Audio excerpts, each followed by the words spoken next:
Hello and welcome to Wine Factory. Hi. Tobias, Mark. Yes. Hello. So again, Mark, we have to try some wine, taste some wine. That's what we do here. Morten, actually, could we ask for the bottles? So we can actually show what it is we're going to drink. It's a blind tasting. I'm so sorry, Mark. Today we're going to talk about Burgundy. What was it? Burgundy is, of course, a very well-known area of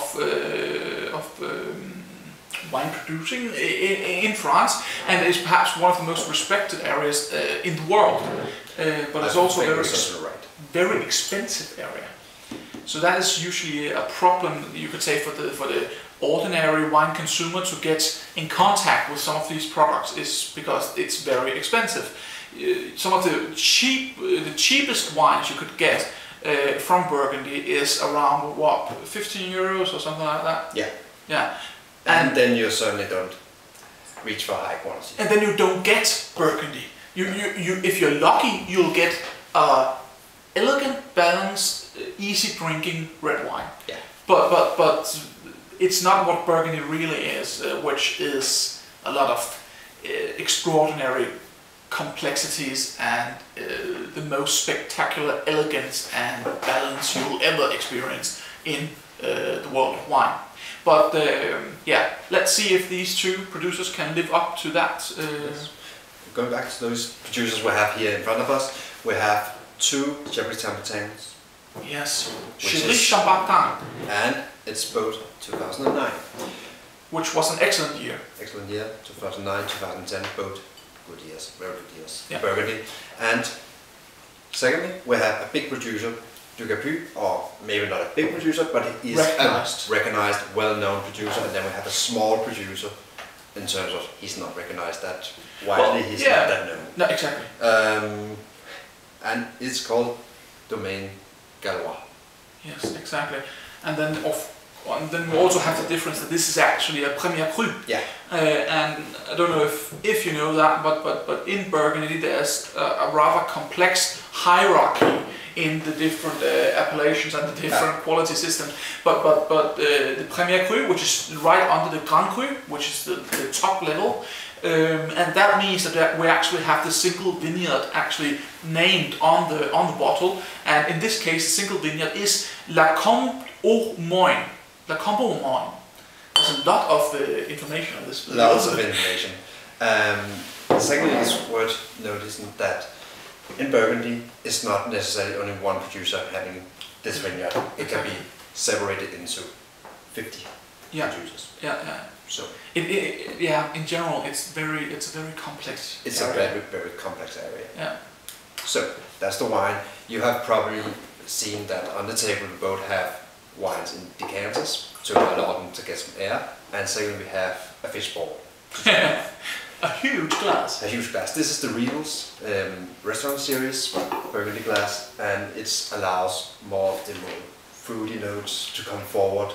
Yeah, I would say that in general, to get a good Burgundy glass, you need a wide cup in the glass, and a lot of producers make excellent Burgundy glasses, and this is definitely recognized as one of the best Burgundy glasses in the market right now. Yeah, this among with the Salto Burgundy glass exactly. are some of the best. I would say that these two actually compete in the different competitions to become number one. But this is massive. I mean, you can put in more than a bottle of wine. Yeah, I guess it's about that. But I think it can contain just over a liter.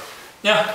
Well, so, it is. Yeah. So, but what it actually does when you get the big glasses is actually it for some wines it would actually dilute. It would take down the bouquet, the smell of the wine. But when you have Burgundy, it almost makes it possible for all those small delicate notes to actually come forth, which they sometimes don't do in a normal Bordeaux glass, because then the small delicate notes will be drowned in the big fruit notes and the big oak notes, for example. So in this case, the goal is for those small refined notes to come forth. So what do you get on the smell, Mark? We definitely get a lot of elegant berries, strawberries, raspberry. Yeah. Earthy notes also as well. Yeah. I would say that what I get the most is floral notes as different flowers, also dried flowers maybe. Dried flowers, yeah, perhaps yes. But it actually, I actually have just tasted this wine in another glass. Yes. It really does help. Yeah. You do get more notes. Yeah. I did that too, but yes, and slightly little hint of tobacco as well. Sweet tobacco. Sweet tobacco, definitely. A very nice fruit, as you say, not overwhelming at all. A nice red fruit. A very, I would say, feminine Burgundy in this case. Very floral, very elegant. Just a touch, a small hint of creamy oak, which is extremely attractive in this wine. But you don't get any of those like old school Burgundy notes of farmland and animals and stables, and it's a very gentle Pinot Noir. Yeah. Compared to the nose, the taste itself and the aftertaste is not. It doesn't really keep up. No, actually it doesn't. It dries out and it's quite austere in the finish. It doesn't really bring the same notes in the finish. Actually, I would say that the best thing about this wine is definitely the nose, the bouquet, which is often the case with the better Burgundy, I would say. This is definitely close. It's still very young, I hope that's the case. I think it has huge tannins. It has huge acidity. The structure is huge. Yeah, you can almost chew it. Yeah. It simply doesn't provide a lot to taste in. No, not a lot of pleasure to drink. I would use this as a food wine, believe it or not, in this young state, to serve with some duck or something like that. I would use it in that capacity because it has so much structure right now, so much acidity. And then I would, if I should just drink it alone, I would wait 5 to 10 years. Even with food, I would wait. Yeah. It will be better. I simply think it lacks some fruit in it to go. To be brilliant with the duck. Yeah, I like taste, but I don't think I like fruit. It's just very awkward young wine still. It needs time. Having said that, this is not bad made, it's not horrible. It's expertly made. Good quality. Very good quality, extremely focused, good balance. I like the acidity. This is extremely well made. Don't be confused about that. But it's just too young. Simply. It's a good producer and a good year. Yeah.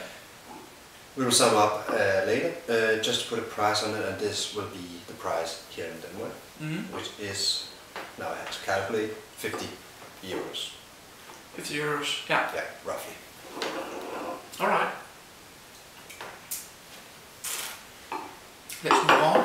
So we are not talking about cheap wines here. Talking about not cheap wines, we are going forward to this Ducapus. Yes, which is, even though that is not the Premier Cru version, it's almost twice the price. Yeah, it's 90 euros. Though it has another distinction, which is not as good as being a Premier Cru, it has Vivin, yes, which basically just means it's old. Yeah. I wouldn't even call it distinction. It's just it also. It's one good. And yeah, you need to add this. The producer itself can choose what is available. Exactly. Although most producers would not put it on the label unless their lines are at least 30 years old. Exactly, and depends on the areas also. Yes. Now we have a respected producer. He won't say it. Exactly. He doesn't need to. Some wines that are 10 years old.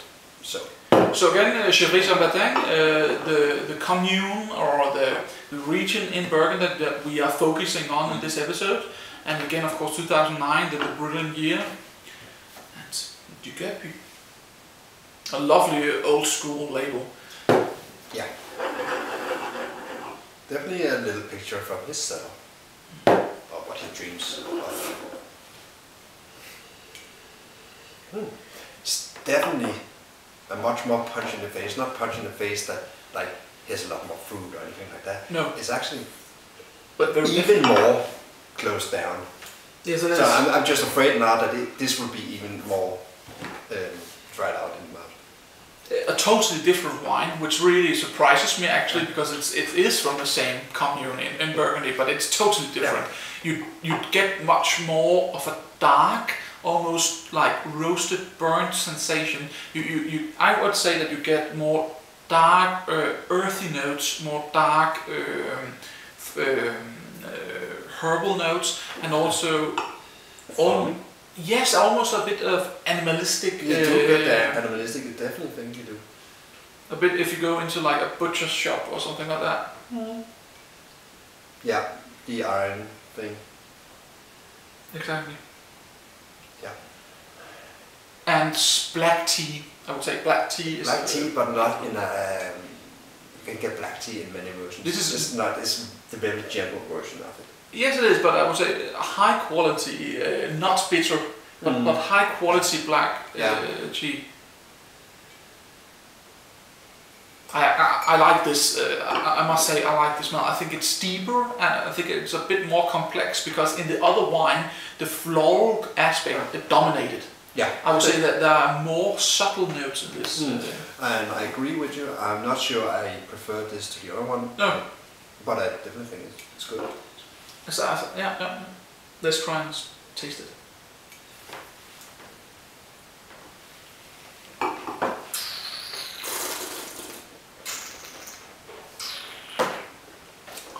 Again, we have a bit of the same problem. It's very tight. It's young. It's a bit closed down.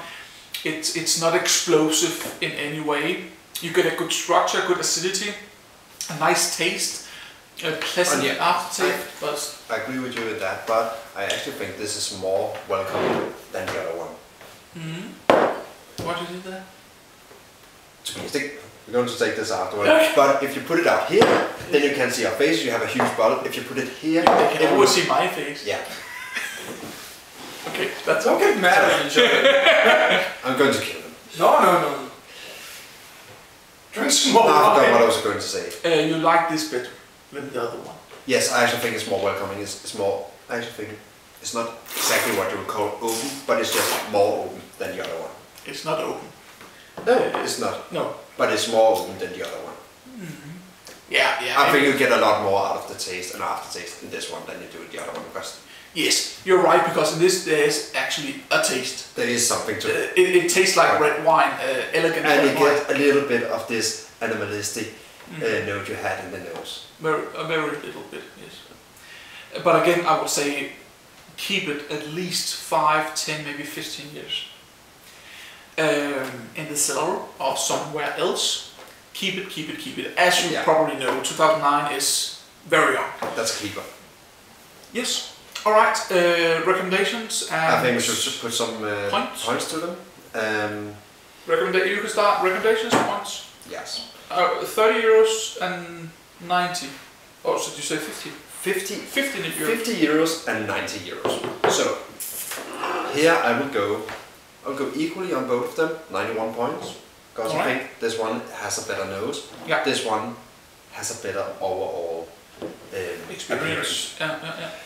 So, but in my point of view, 50 euros or 90 euros, this is definitely not something you should rush out to buy. Yeah. I think you could get a lot of wines out there with a lot of better value, even in Burgundy. Yeah, maybe we usually give the recommendation buy, neutral or don't buy. And in this case I would say neutral here, because it's a lot of money, but you would expect to pay that for Burgundy, and it's not a bad example from Chevry. It's an elegant, actually rather interesting example. So I would say that's fine, but you don't have to buy it. So neutral, and in this case I would say don't buy, because yes, there are some interesting things about it, but I believe I could get better wine for that amount of money. So that is, and I would actually agree with you on the notes, totally agree with you that this is a better nose and this is simply a better taste, and this is probably the better wine. It probably is, and it should be. Definitely should be. And then also I taste that this probably is the better wine, but not right now. And I would say in 5 years, this will begin to run away. I believe. Yeah. From the other one, which is more simple, but right now quite intriguing and attractive. So yes. Should we end it there? Toby, let's end it. Yes.